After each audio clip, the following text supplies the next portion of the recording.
konsentrasi udara Fakultas Ilmu Sosial. Di sini saya namanya Naima dan rekan saya Rahayu Kublasari biasa dipanggil Hanum, Pak. Saya Karya Dewi Aisyah Turis. Saya Atika, Pak. Saya Belum Madara Serena, Pak. Saya Widya Zunita Butri. Saya Tipa Karina. Di sini kami DP tahun masuknya 2024. Jadi kami masih semester 2. Di sini kami izin wawancara mengenai teori pertukaran sosial, Bapak Ibu. Dan yang saya jelaskan tadi, teori pertukaran sosial itu proses interaksi antara dua individu, di mana individu tersebut saling menguntungkan satu sama lain.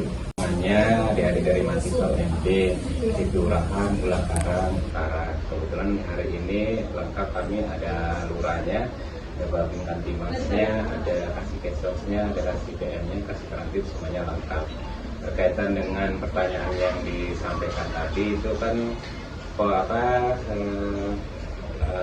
dualisme ya, hubungan dualisme antara kalau di kelurahan itu antara masyarakat dengan kelurahan. Kalau di masyarakat itu setiap hari itu memang hubungan dualisme yang saling menguntungkan. Salah satu contohnya itu warga kita yang akan masuk sekolah, ya anaknya akan masuk sekolah, yaitu membutuhkan kelurahan.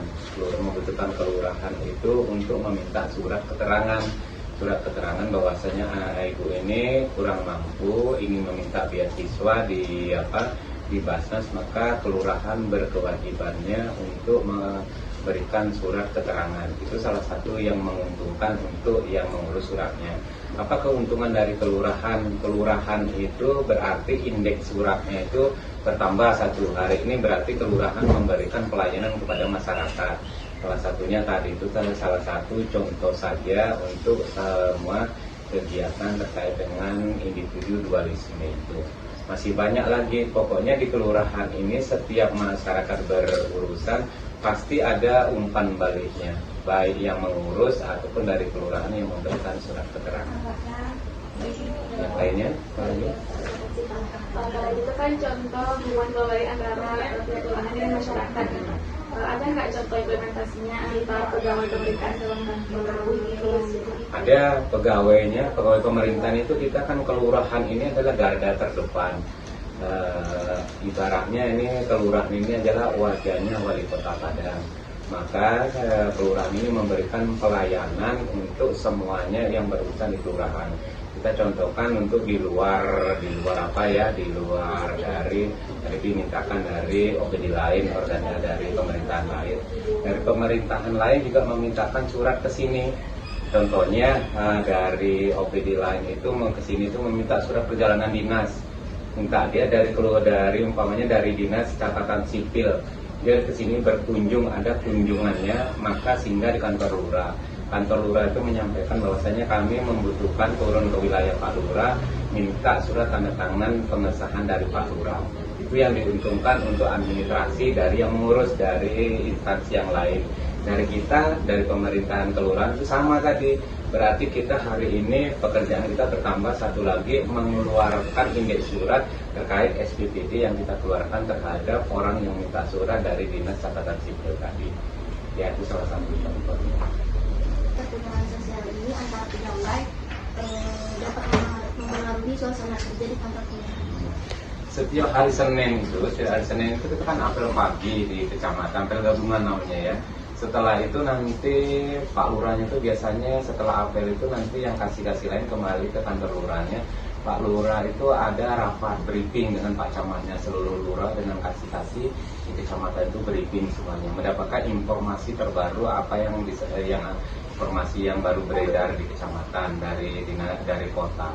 Maka setelah Pak Lurahnya nanti rapat dari sana itu kembali ke sini, besok harinya itu kita mengadakan rapat seperti ini.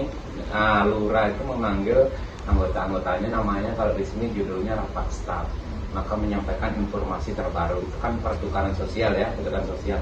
Apa yang informasi diterima oleh Pak Lurah itu jadi nyambung ke kawan-kawannya, ke kasihnya semuanya nyambung. Kalau kasih sosial apa yang harus ditingkatkan pelayanannya, apa informasi terbarunya.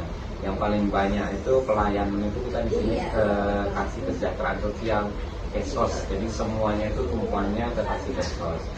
tanya masih kasih kesos, tanya bantuan kasih kesos, semuanya kasih kesos. Bahkan untuk pinjam uang pun ke kesos, karena bagian kesosialan. Nah itu maksudnya minjam itu menanggulangi dulu, kalau teringat nanti dibayar.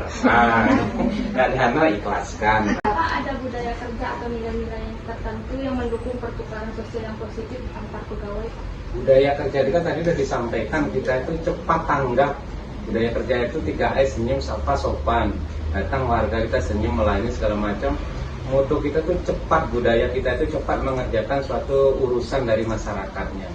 Tidak menunggu-nunggu di saat persyaratan lengkap, proses lagi. Persyaratan yang mana itu persyaratan memang yang sangat urgent sekali.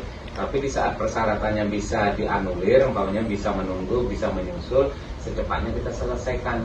Jadi budaya etos kerja itu cepat menyelesaikan yang diurus oleh warga masyarakatnya. Iya. Nah, dalam kehidupan bermasyarakat ini seperti apa bentuk pertukaran sosial yang sering terjadi, Pak? Apakah ada masyarakat kelurahan Ulak Karang Utara ini yang melakukan gotong royong bersama? Atau? Kalau untuk kegiatan pertukaran sosial, kalau yang paling banyak sekali di kelurahan itu memang pertukaran sosial. Kita di kelurahan itu sifatnya menunggu dari warga masyarakat yang ingin berurusan surat ke kantor lurah, itu salah satunya. Kegiatan yang di luar kantor lurah, sebulan sekali warga masyarakat ini atau seminggu sekali masing-masing RT itu melaksanakan gotong royong. Gotong royong itu kan terjadi pertukaran sosial antara warga yang satu dengan yang satunya, antara warga dengan kelurahan. Jadi pertukaran sosial itu salah satu gotong royong. Ada lagi pertemuan PKK, Ibu PKK pertemuan juga. Ada seminggu sekali kita posyandu, pos pelayanan terpadu, ada lagi pertemuan BKMT, ada lagi pertemuan MPI, ada lagi pertemuan Bundo Kandong. Jadi pertemuan sosial itu di kelurahan memang sangat banyak sekali untuk pertukaran sosial. Yang lain? Izin Pak, Iya. untuk dari yang perlu bilang ada kegiatan pertemuan-pertemuan ya Pak sebenarnya. Nah itu sarana komunikasi itu berupa apa tuh Pak? Antara kelurahan ke RT-nya? Biasanya kalau itu ada organisasinya ya, contohnya yang Bundo Kandong. Bundo Kandong itu pertemuan ibu-ibu, dia ada pertemuannya sebulan sekali. Itu yang mengkoordinir adalah ketuanya. Nanti kan ada anggotanya segala macamnya. Terletak di mana kegiatannya itu ada komunikasinya. Dia mempunyai grup, salah satu grupnya saja itu yang mudah menginformasikan adalah pertukaran informasi itu melalui grup WA kita. Jadi satu sama lain itu komunikasi. Komunikasi kan bukan harus bertemu.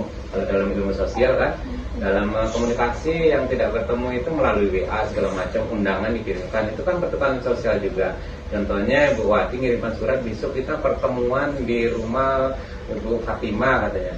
Nah nanti warga yang lain kan bertanya jam berapa kira-kira, apa anggota yang lain. Itu kan terjadi komunikasi pertukaran informasi juga. Itulah salah satu contoh yang minimal saja.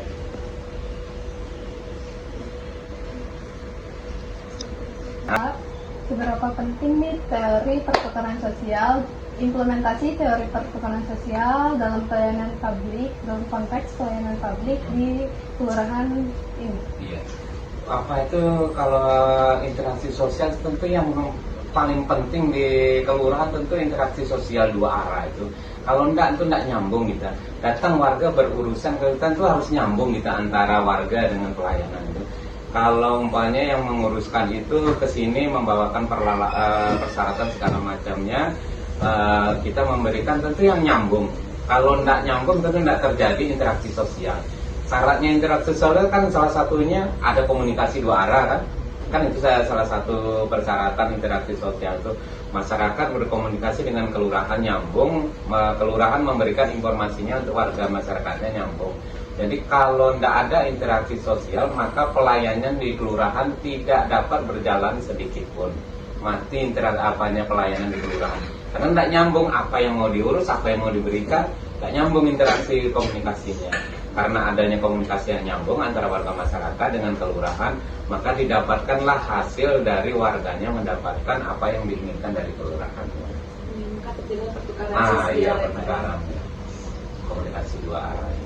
Berarti implementasi itu sangat penting ya menurut Iya. Bapak. Nah, selama ini implementasi teori sosial di kelurahan ini antar pegawai dan masyarakat berjalan dengan baik juga Pak, atau ada beberapa yang belum?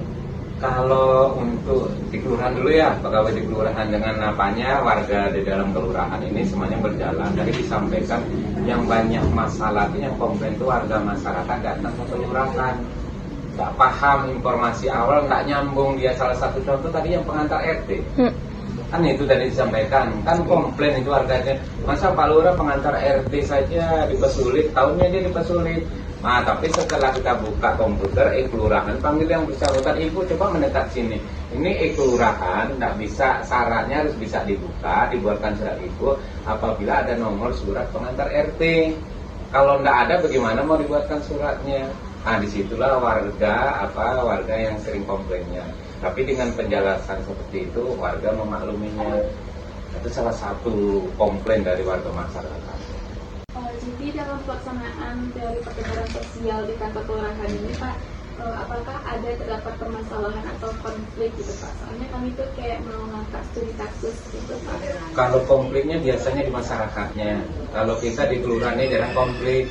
Kalau kelurahan tadi sampaikan, kalau di kelurahan antar pegawai, lurah semuanya ada yang konflik, berarti pekerjaan kita tidak nyambung, tidak selesai. Yang kita kerjakan ini pekerjaan masyarakat.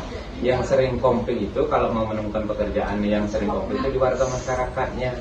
Salah satu contohnya, umpamanya persyaratannya banyak. Salah satu contoh itu adalah minta pengantar RT. Orang kan anggap sepele saja.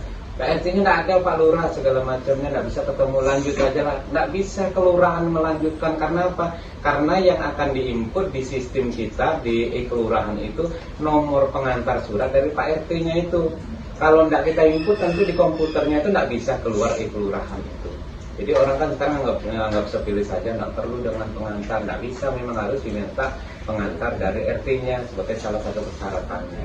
Kalau yang sering komplainnya itu masyarakat ke kelurahannya, ya, bukan pegawai kelurahan tapi masyarakat ke kelurahannya. Salah satunya terkait dengan persyaratannya. Salah satu contoh tadi yang pengantar RT-nya itu, warga menganggap mudah saja, nggak usah pakai pengantar, nggak bisa.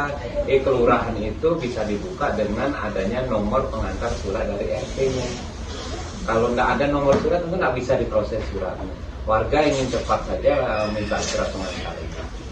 Nah, jadi di sini itu memang harus memberikan pelayanan, walaupun masyarakatnya datang ke sini bermacam-macam, kita selalu memberikan pelayanan yang prima untuk warga.